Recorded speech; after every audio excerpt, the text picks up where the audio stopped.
Whatever the occasion, effortless elegance is right this way. Because Hilton brings you new ways to stay courtesy of the Nomad London. And it doesn't stop at award-winning dining in a space draped in velvet and illuminated by vintage chandeliers. No, this day goes beyond with unparalleled personalized service and attentive hospitality. Oh, and did we mention the Nomad London can be booked using your Hilton Honors points at Hilton.com? Hilton, for the stay. This episode is brought to you by Indeed. When your computer breaks, you don't wait for it to magically start working again. You fix the problem. So why wait to hire the people your company desperately needs? Use Indeed's sponsored jobs to hire top talent fast. And even better, you only pay for results. There's no need to wait. Speed up your hiring with a $75 sponsored job credit at Indeed.com/podcast. Terms and conditions apply. Welcome to the A World of Difference podcast. I'm Lori Adams Brown, and this is a podcast for those who are different and want to make a difference. Welcome back to A World of Difference, where we celebrate the power of distinct perspectives to transform leadership, work, and society. Today's episode is a masterclass in what it really takes to lead from the boardroom in today's very complex world of geopolitical shifts, tariffs, and many other polycrises unfolding before corporate boards' eyes. I'm joined by Dr. Keith D. Dorsey, seasoned board director, executive advisor, and the author of a new release book, The Boardroom Journey. If you've ever wondered how to get a seat at the table or how to lead with both courage and strategy once you're there, this conversation is for you. From rethinking how boards engage with workforce leadership to developing moral and intellectual courage in that talent management area, Dr. Dorsey challenges the status quo with practical insight and deep experience. Whether you're a rising executive, a seasoned leader, or someone looking to create lasting impact, you will not want to miss this episode. Let's dive in all together with Dr. Keith D. Dorsey.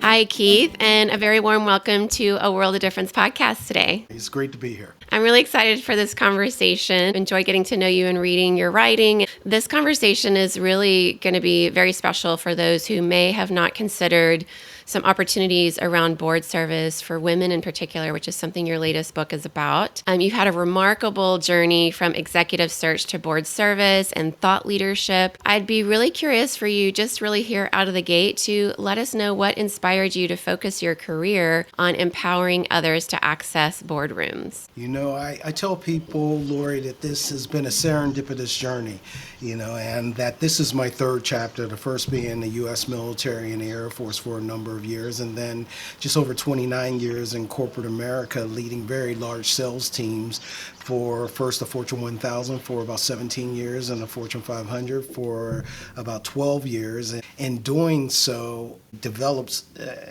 interesting human capital around strategic growth, on turnarounds, being a turnaround specialist. And when I entered this third chapter in January of 2019, I wanted to focus my portfolio career on helping others. And that was really around doing executive advisory work, paying things forward, and taking my human capital and really helping others see what may be around the corner and helping them go from here to there. And then I also got involved in corporate boards and board work, period. And to the point now I serve on 2 private company boards, 1 municipality, 1 university, and 1 nonprofit. And I also, at that point, was tapped on the shoulder by a global executive search firm after I completed my doctorate at USC in organizational change and leadership, where all my research was around the lack of gender and ethnic diversity on corporate boards, so corporate board diversity. And I got tapped on the shoulder by a global executive search firm that said, Keith, with your 30 years of strategic growth experience, coupled with all your academic research around corporate board refreshment and corporate board diversity, we think you would be excellent in executive search. And that's how I ended up going down that path in what was supposed to be my semi-retirement, but not so much. And it was during my dissertation writing that I actually got started with, and kind of in a serendipitous way, found myself very, very interested in corporate board refreshment and corporate board diversity. And hence my writing and all of my activity and passion has been around that for the past almost 7 years now. Well, I am so excited for the rest of this conversation today because we have so much alignment around this, as you know. I would love for you to speak a little bit to why it's so dangerous for a corporate board to get into groupthink. Why is that risky for business? Why is cognitive diversity so important in these really crucial decision-making moments that we're facing right now with tariffs and talent management and future of work and AI and all these things that are geopolitical events that are really corporate boards are facing? Why is eliminating groupthink and really eliminating the risk or risk management by having cognitive diversity so important? Great question, Lori. And I don't think any board is interested in groupthink. I think it ends up becoming an unintended consequence from some of the decisions that they previously made. And boards oftentimes, if you really look at the history of boards, they oftentimes create a board by figuring out who do I know who can be excellent and really help me govern this organization. That's what founders and CEOs would actually do. And they would pull out their Rolodex, if you will, and start to think about the people they know. And the people they know are people that they've worked with in the past, people that are members of their social clubs, their athletic clubs, different things like that. And reaching out to this group of people that they knew and trust, you often end up growing up in the same sort of neighborhoods, going to the same sort of schools, fraternity and sororities, and you think more alike than you thought, originally thought. And the makeup of the board members, for a while there, were former and active CEOs and former or active CFOs.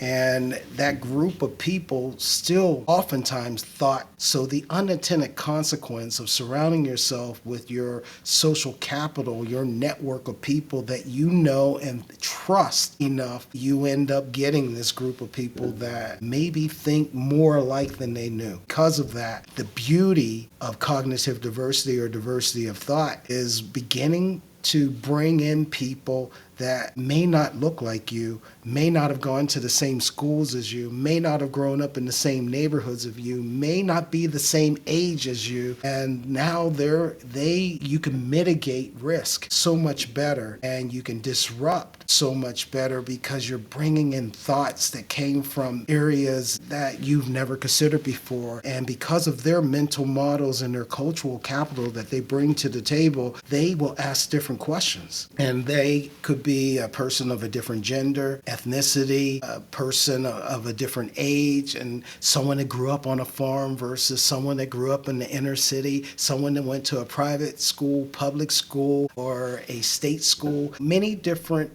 ways and walks of life. And then you get geographic areas. You have some organizations that may have started in Silicon Valley, but they want to be global, and everyone grew up in Palo Alto. But yet you want to be a global organization. Wouldn't it be nice to have people from around the world, from Singapore, from London, from Paris, from Africa, to actually on your board, because those are the areas you ultimately would like to go into at some point. That's how you begin to bring in that diversity of thought. And I guess the consequence to that is things won't move as quickly as you want. Because when you bring in that sort of, I call it optimal diversity is taking demographic and observable diversity coupled with diversity of thought, intentionally seeking that diversity of thought. Those two together, the demographic and diversity of thought, equals optimal diversity. And when you focus on optimal diversity, you begin to fish where the fish are, to challenge these assumptions. And once again, the consequence to that is your meeting might not go as quickly as you thought. When you unintentionally have groupthink, people say, yeah, that makes sense to me. Let's move forward and go that direction. And when you have diversity of thought in the room and that cultural diversity that we talked about, they will ask different questions and it'll make you think at times. And I tell people the nonverbal you want in that room from time to time is for people to say, I never thought about it that way before. And just by asking a question that someone never thought about before, change ensues. And that's what we want in the boardroom. But you may not move as quickly as you once did before. And that could be considered a negative consequence. Oh, absolutely. I've observed this again and again. I spent all day, in fact, actually yesterday in Palo Alto at a all-day conference for this Alley to Valley, which is a bunch of women who are powerhouse women. Many of them are on corporate boards. Some of them are looking for a corporate board seat, or they're startups, they're part of venture capital. There's a lot of movers and shakers in Silicon Valley, but even in a room full of women and all the diversity of those different types of women, you realize that we want more cognitive diversity and not less, even in a room like that, because there's a blue ocean out there that we may not have considered if somebody doesn't ask that question, like you mentioned. Maybe it's somebody who grew up in Singapore or London, as you mentioned, or has bought that kind of product that our company sells, but from a different company, and they understand the market in Southeast Asia in a different way. For example, it's so good for business when we can get out of that groupthink and really see the opportunities out there through asking these developmental questions that lead to open-ended answers instead of a yes or no or a right or wrong. I'd love to talk a bit about your book, which is very exciting. It's just releasing, and you're talking about the boardroom journey, specifically how to help women get on boards. And I'd love to know, your book is already helping professionals envision their board path. What motivated you to write about this specifically, and who were you hoping to reach with your book? There's this myth that's out there that we would love to have more women on boards, but there just aren't enough qualified women out there. And that's absolutely ridiculous. And the way that I come from professional search, and at least over the last few years, and one of the things that I uncovered is in search, we have people that we have gotten to know over a period of time. And when something comes up that jars our memory about an individual, we'll reach out to them. And oftentimes search professionals have a small group of people that they oftentimes reach out to. And so if a board said, we are looking for a woman with this sort of background, we can immediately go to them. And unfortunately, the recycle rate on those women in our networks could be very high. And what I mean by the recycle rate, we keep going to the same 100 women, offering them a board role or opportunity to interview for a board role. And these women are now boarded up. So we had the best intentions to try to help that board find a woman, but we go to our network of these 100 women, and they all say, I'm already serve on 4 boards. I can't serve on a 5th. And then because of speed is important in this search process, we go back to the board and say, you know what, we're tapped out. We can't find a woman for this opportunity. Would you consider a Hispanic male, or would you consider this? And that's fine. It's just their initial request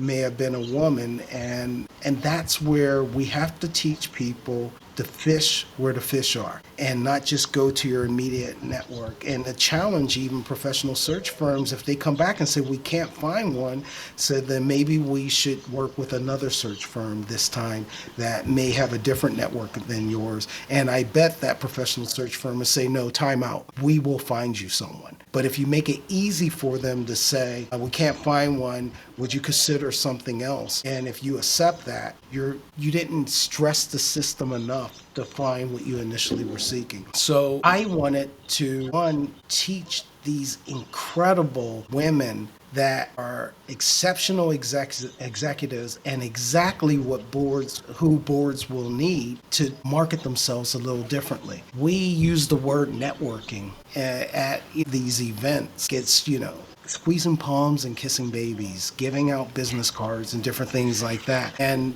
we just automatically assume that's what networking is about. And in the book, I've had the opportunity to do so much research and qualitative interviews, both formal and informal interviews with hundreds of women executives and government officials who found their way on corporate boards to learn what were their enablers, what were their barriers, what was their human capital, social capital, cultural capital like. And I was able to find themes in how they found their way on corporate boards. And when they talk about networking for them might have been just letting anyone and everyone know that you would like to be on a corporate board. And by telling anyone and everyone, and not just other board members in this insular environment, or not just other CEOs in this insular environment, but the janitor in your office building, your dog walker, your babysitter, everyone, because you would be surprised how many women end up getting on a corporate board because they told someone just in conversation that they're interested, that they already serve on this nonprofit board and they're interested in a corporate board. And whether it's weeks or years later, that person recommended them for a board. And so I wanted to teach women executives and career women what they needed to do to land and board position and network themselves a little differently. Another example, Lori, is I talk about from a networking standpoint, one of my research studies, something came from out of it, which was this saying that we all grew up on is not what you know, it's who you know. And that's how you get on, promoted. That's how you find a new job. And that's how you actually get on boards, because the networking side of getting on boards is very, very high versus from a search professional. And so people typically stop there. Well, in one of the studies that I did, it went even further, and I've shared this numerous places, but it still is an aha for people, and I want to continue to share this. It's not what you know. It's not who you know. It's who knows you when it comes to corporate boards. And because of this pre-vetting that goes on either with a search firm or with the nominations and governance committee, by the time a search professional reaches out to an individual or a board itself reaches out to an individual, you've been pre-vetted. And because of services like LinkedIn, we can easily find someone that we have in common that we can ask them questions. And if they have favorable things to say about you, we will actually get in contact with you. If they have unfavorable things to say about you, you won't hear from us at all. You wouldn't even know that this board position was available. But when it comes to it's not what you know, it's not who you know, it's who knows you, there are people that are recommending you for board positions without your knowledge. And the example that I often give people is if you're sitting on a panel for 1 hour on stage and you look in this audience, there are 1,000 people in the audience, and you happen to scan the audience and you notice that you know about 30 people out there. If we stuck with the original saying, it's not what you know, it's who you know 30 people. But by the time you are done with that panel, there are 970 more people that know you that you may never get to know. And it just takes a few people in that audience to say, I like what Lori had to say about that. I love the way Lori thinks. And now I'm in this board meeting, and we're talking about succession planning for board members. And the question we always ask in board meetings when we're talking about replacing someone or adding another board position is, who do you know? And that person that heard you on the panel says, I think Lori is someone we should reach out to. And then the nominations and governance committee will start to reach out to people that they know that knows Lori in this example and ask, what can you tell me about Lori? And will it be the same that the person on the board said about Lori?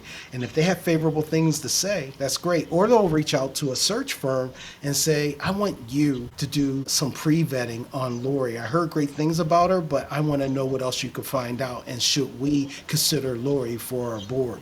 People don't realize that's networking writing an article and having that article go out to thousands of people who you would never meet. And they hear the way you think, and they see you're a subject matter expert, and they see your business. They can pick up your business acumen and that you're a corporate athlete from that article. They're talking about you without your knowledge, and you never met them. That's the beauty of networking, and those are the sort of things that you would get in the Boardroom Journey book that really aren't. So, Keith, what you're saying, it really resonates. You're talking about visibility is such a huge part of this. Are you seen as a thought leader? I'm curious to know, in your research and as you were writing this, how did you see the differences between men and women being seen as thought leaders? When, is there still a huge difference from when a man walks in the room being seen as credible and being seen as a potential, and the difference between maybe a woman having to prove herself or maybe being overly questioned in the beginning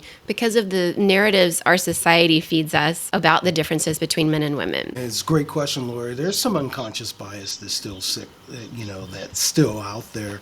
I don't think there's any as much malicious behavior as maybe in the 50s or whatever the case may be, in the 1950s. But there is still some unconscious bias. I speak around the world, and one of the examples that I give is when people sometimes walk on an airplane and you look, as you're walking on the plane, you look to the left in the cockpit. And unfortunately, there are some people that say when they see a woman in the cockpit of that airplane that they are concerned about whether or not they should have their family on that flight, because apparently that airline so much about DEI that they have this woman in the cockpit. And I don't understand that line of thinking, and I don't know if that's if they are trying to be cruel, or is that some unconscious bias that they just have? Why would you think that if it's not a man and that the company must care about DEI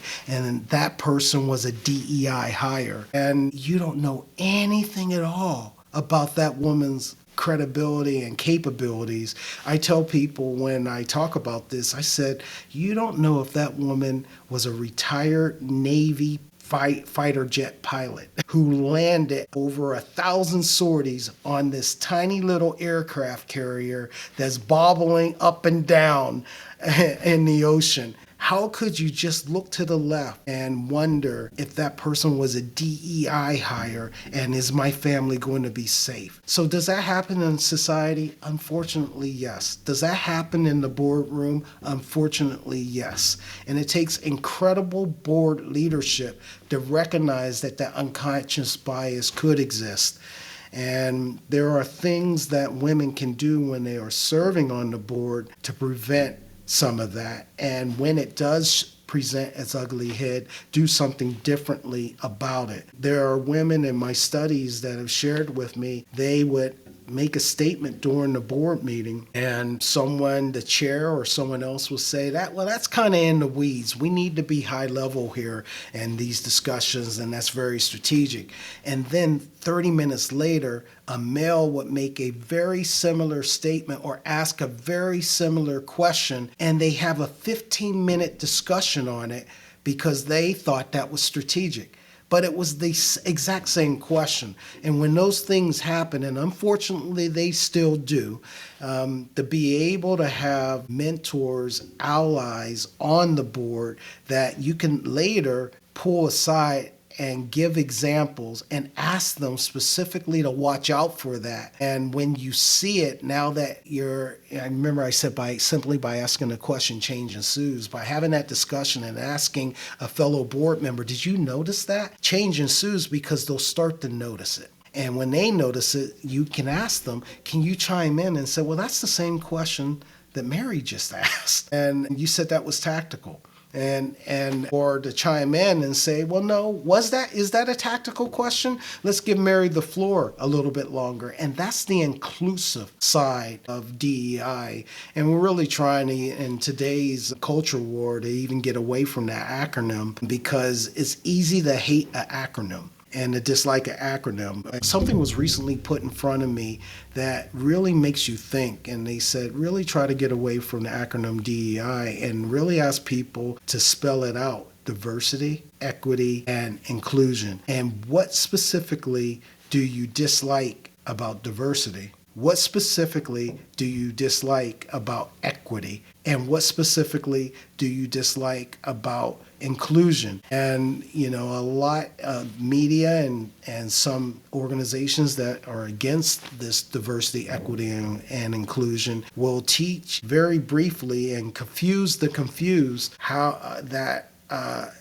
this is how you battle DEI. But when you begin to look at diversity, equity, and inclusion and their individual components, media and these organizations didn't teach them how to handle the second and third and fourth level questions around that. And you could begin to have a really intelligent conversation once you begin to dissect it that way. And you find that oftentimes we're on the same page. It's merit has always been a big part of diversity, equity, and inclusion. That's table stakes. But the way it's being presented today, it's a sucker's choice of you either have diversity or you have meritocracy. And the bottom line is meritocracy and diversity have always coexisted. That is the prerequisite to diversity, equity, and inclusion. It's a long-winded answer and long-winded response and a bit of a harangue, but I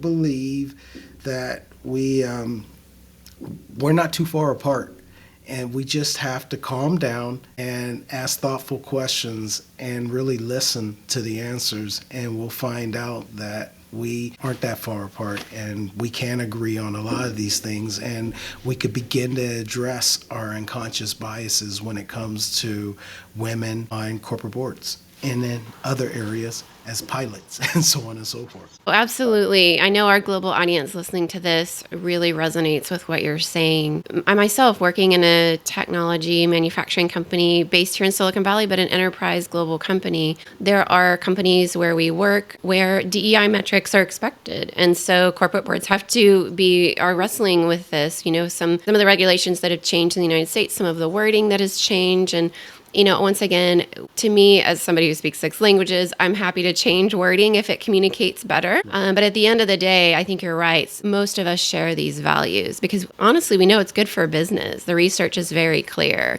For all the same reasons we talked about eliminating groupthink, and the way you do that is the cognitive diversity, right, on a board. And so I'm interested, though, I think really what's behind this is something you've already addressed and something your research talks about, which is there's systemic challenges. So as this is one of the focuses of your book is expanding board opportunities for women. So what systemic challenges are you seeing? How can leaders play a role in building even stronger pipelines for board-ready women? I think it comes down to, as I mentioned before, fishing where the fish are.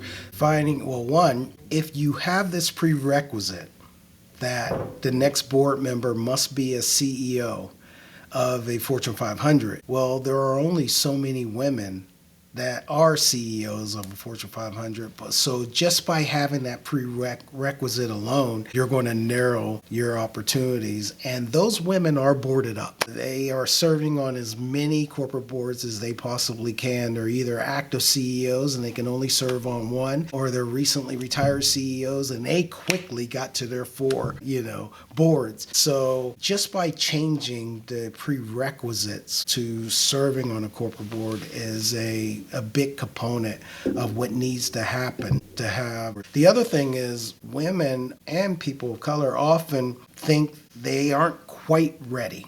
They need just one more thing. When you talk about meritocracy with these groups, they are often way more qualified than the existing board members that are already serving because of their self-talk. And I need just one more certification. I need just one more class. I need this. I need that. And they are already ready. And so to figure that part out, and that takes a bit of reflection. And in the book, I challenge people to look at the existing boards. You can't interview for a board or hunt for a board the way that you would seek a job. You can seek a company and you want to work at that company, and you can really go out and try to get a role at that company. Board service doesn't work that way. If you know you want to serve on that specific board with that specific company and you eagerly go after them, it's probably not going to work. But if you know you like that industry and you've done enough reflection to know your value prop that you will bring as a board member to that industry,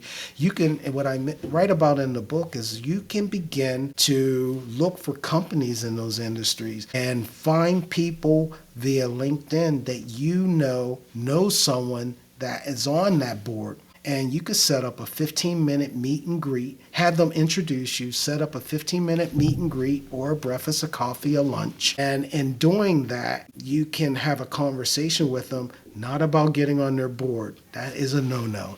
Don't do that. Have a conversation with them about asking, what are the things you did throughout your corporate career that best prepared you for a board seat like the one you're on? How did you get on this board? And, in our society, we love to help people, even if it's just giving someone directions to how to get to the next, whatever they were trying to get to, the gas station, or can you tell me where the Apple store is? I know I'm in the vicinity. And people will stop what they were doing and they will help you. People love to help. And so having that 15-minute conversation or a half an hour coffee break with someone and you're asking them great questions, that's how you can begin to get information about the things that people did to get the type of board position that you would like.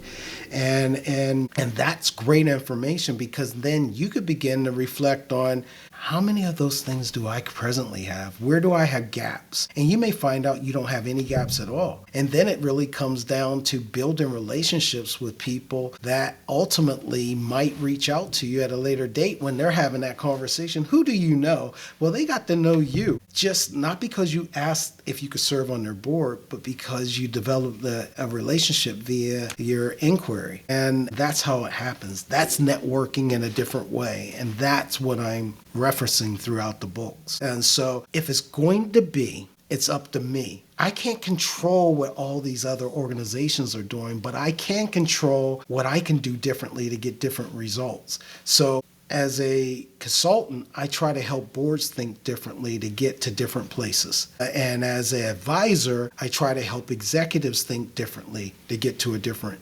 location and different expectation. All of those things need to happen with boards and with individuals to make a difference. But ultimately, what the book is going to try to do is not to get you to change the world, but to get you to change the way you personally are going about this process and holding yourself accountable from a commitment capital standpoint. Yeah, and what I hear you saying is that difference is, the way you get there is a different path. And this is sort of this hidden thing that if you don't play golf, or, sometimes that happens on the golf course, for example, which I know that you play golf, which is great. But some, especially women, aren't often in those environments, typically speaking. And so it is sort of this hidden path. And so there are, as you said, many women who are ready and don't know that they're ready. Often because our society puts that idea in women's heads that women are broken and need of fixing. Even when it comes to, we see this sometimes in the podcasting world, some of the manosphere that's very prominent in the podcasting world. We see it in authorship of books where women might pitch a book that's a leadership book, a business book, and they get sort of put into the self-help section. And so some of it is our system. We all bear responsibility collectively to help this happen better for business. But even we see it in politics. Is that woman ready? She might be more qualified than maybe a man who's running, but our narrative says men are pilots, right? Men are president, men are on boards. And so your book is so helpful. All these conversations are very helpful. I'd love for you just to give some sort of last parting thoughts to our audience. What is some really important wisdom you can impart to someone maybe who's starting their board journey, who sits on a board and is on the non-gov committee and is looking for another person? How can you give some advice to help boards and business expand? When it comes to the boards, and as a search professional, someone would ask me, can you find us, we have a ninth opening for our ninth board member, and can you find me another CEO? And the response back to them is, well, you have 8 CEOs on your board today. Do you really need a ninth? And so what I challenge actual boards to do is to do an inventory of their existing board members. And most boards boards will have what they call a skills matrix. And there might be 12 to 14 different functional skills that they're highlighting in that skills matrix. And they check with each board member how many of those 12 or 14 skill sets they actually have. I call that the tip of the iceberg. The 10% that you can see are those 12 or 14 functional skill sets. Underneath the surface, 90% are the competencies of an individual, the behavioral traits and different things like that. And when you begin to look at your board and those competencies as well, you'll find what you want to find out is, where do I have a redundancy on my board, these skill sets and competencies, and where do I have gaps? And especially when analyzing the gaps, I want to think about my strategy for the next 3 to 5 years and what that company is trying to do. And based on that strategy and the competencies and skill sets of my existing board members, where are those gaps? And you may find those gaps have nothing to do with a very broad CEO and more to do with something around cybersecurity, something around AI, something around supply chains, something around procurement, these other areas of focus. And when you begin to think about, where do I need to hunt or fish to fill those gaps, that's when you will run across a cornucopia of women that can actually serve on that board. So that's what I challenge boards to do. I challenge executives to take off their unconsciously competent executive hat when interviewing for a board position and intentionally put on their consciously competent governance hat. If you go into a board interview as a extremely capable executive and you're answering questions that they're asking you with your autopilot executive hat on, when you're done, they're more than likely going to offer you, if they have an opening in their C-suite, they're going to offer you a position on their C-suite because you interviewed like you were interviewing for a C-suite role. That's not the way it works for a board. And so I tell people and challenge people to learn how to intentionally put on a governance hat. And you want to answer the questions and you want to show up in a way that shows your strategic thinking. And our job as board members, independent directors, is to ask thought-provoking questions to help uncover things that the C-suite may want to think about. And that's almost the way you want to interview. And so that's my parting suggestion to aspiring board members, is to learn how to take off that autopilot hat, being an unconsciously competent executive or government official, and intentionally put on your governance hat. And I share with people, if the interview is going too great, it's feeling really great, it's probably because you're in your sweet spot as an executive or a functional expert, and to pull right back up, because you're actually nose diving and you're going to crash, but it's going to feel so great because you were in your comfort zone. And in a good board interview, you almost want to be comfortable being uncomfortable and to pull right back up to show your strategic side of things. And what happens there, I would debrief with the candidate after their board interview, and they would share with me that that interview was great. They loved me. We had the greatest conversation. And I joke and say, some say, it was so great. If that person's going to have another kid, they're probably going to name that kid after me, and that's how great it was. And then I would debrief with the non-gov committee, and they would say, we see why you put her in front of that person. It was enjoyable. I enjoyed my conversation with them. And if we were looking for another C, fill in the blank, we would want that person. But we're looking for a governance person, and not someone that's just in this specific silo. We need a corporate athlete that can participate in every conversation, but can go deep in this one area when necessary, but be a really good board member and participate in every conversation. And that's why it's important that when it's feeling too great, you're probably showing your expertise. You want to pull back up and ask a very strategic question so that they can begin to see how much of a corporate athlete you are and how you will be able to contribute throughout the rest of the board meeting, not just about supply chain, not just about talent, not just about risk management because you're a GC. Yeah, absolutely. This is such great advice. Absolute gold, honestly. From your perspective, I think that if there's one thing I know about all women, it feels like that I have met in all the cultures where I've worked, is that women tend to be used to wearing multiple hats. And so I love your analogy of just a different hat.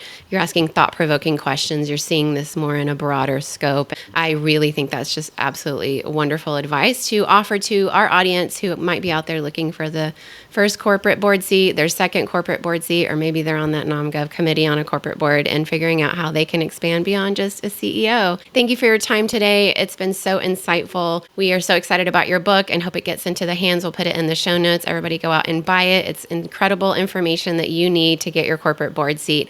I'm going to have you hang out with our difference makers on Patreon for one last question, but it's been great to have you on the show today, Keith. Thank you, Lori. It's been great to be here. Well, I hope this conversation with Dr. Keith D. Dorsey gave you strategies that you need to move forward in making the difference that you want to make in corporate board seats, because business is waiting for cognitive diversity to join corporate boards with your expertise, with your thought-provoking questions to help open up opportunities with developmental conversations that are really key right now to global business. I hope this conversation inspired you as much as it inspired me and gave me more insight and tools into somebody who has the experience both as an executive recruiter and as somebody who's been serving on corporate boards himself, as well as a doctorate in this area with lots of research. And I do hope that you will buy his book about the boardroom journey. We will link it in the show notes. His call for courageous, strategic, and people-centered leadership in the boardroom is something we can all take to heart,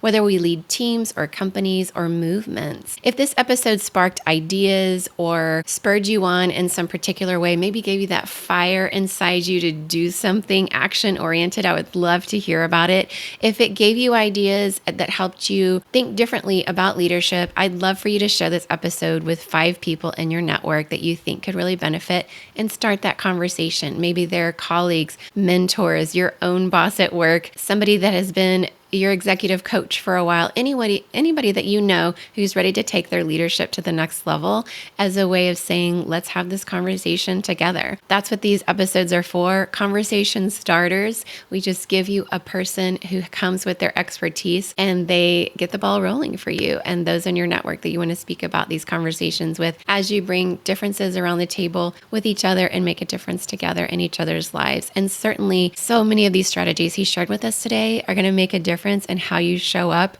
to get that corporate board seat or to recommend somebody you know that you believe is ready. Or maybe you sit on a non-gov committee and this has opened your eyes about the need to bring in more than just CEOs into the perspective that is needed in business right now. I really hope that you took his strategies and his expertise, really absorbed it in a porous way, and that will help you with a growth mindset to understand there is so much more out there that we can do to help our businesses grow and make the world a better place. Be sure to rate and review the podcast. Your feedback really helps us to reach more difference makers just like you. So don't forget to subscribe so you never miss an episode. I do not want you to miss next week's episode, where we'll continue to explore bold leadership and what it takes to build workplaces and a world where everyone can thrive and flourish together. Until next time, keep leaning into your difference if it's what makes you a leader worth following. Before we go, I just want to take a moment to thank you. Yes, you. The fact that you're here, tuning in, leaning into these conversations, and doing the hard and beautiful work of making a difference in this world, it means everything to me.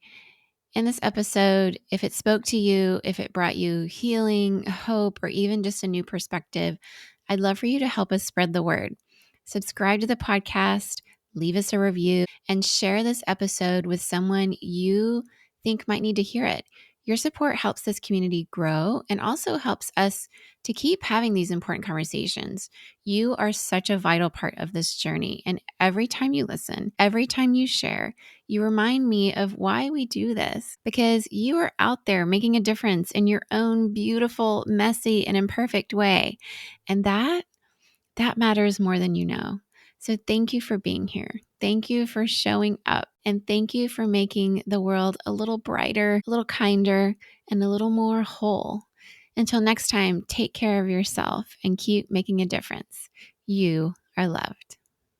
All right, listen up, because this can change your life. If you've been feeling overwhelmed, stuck, or just not yourself lately, I need you to hear this. You don't have to go through it alone. Life is hard. Career pivots, relationships, stress, big decisions. It's a lot. And let's be real. Sometimes your best friend or your journal just isn't enough. That's where BetterHelp comes in. BetterHelp is online therapy that actually works for your life. No awkward waiting rooms, no commute, just licensed professional support from the comfort of your own home on your schedule.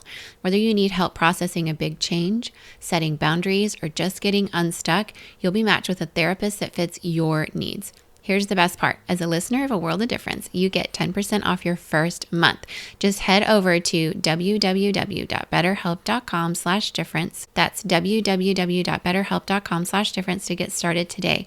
Look, your mental health is everything. You deserve support. You deserve all the healing. You deserve to feel better. So don't wait. Go to www.betterhelp.com/difference and take that first step for your healing today. Hey friend, let's talk. If you've been feeling stuck, uninspired, or just plain over it in your career, this is your wake-up call. It's time to stop waiting for that right moment and start making moves, because no one is coming to rescue you. If you want to check out the Mastering the Career Pivot, my brand new masterclass is designed to help you take control of your career, pivot with confidence, and land a job you actually love. This isn't some fluffy follow your dreams nonsense. This is real strategy to get unstuck and take action now, right now. Here's what you get. 1 hour of video training with me, breaking down the exact steps you need to take. 1 hour or maybe 2 hours, depending on your process, of self-paced exercises to map out your career pivot plan. A free career pivot guide to walk you through the process.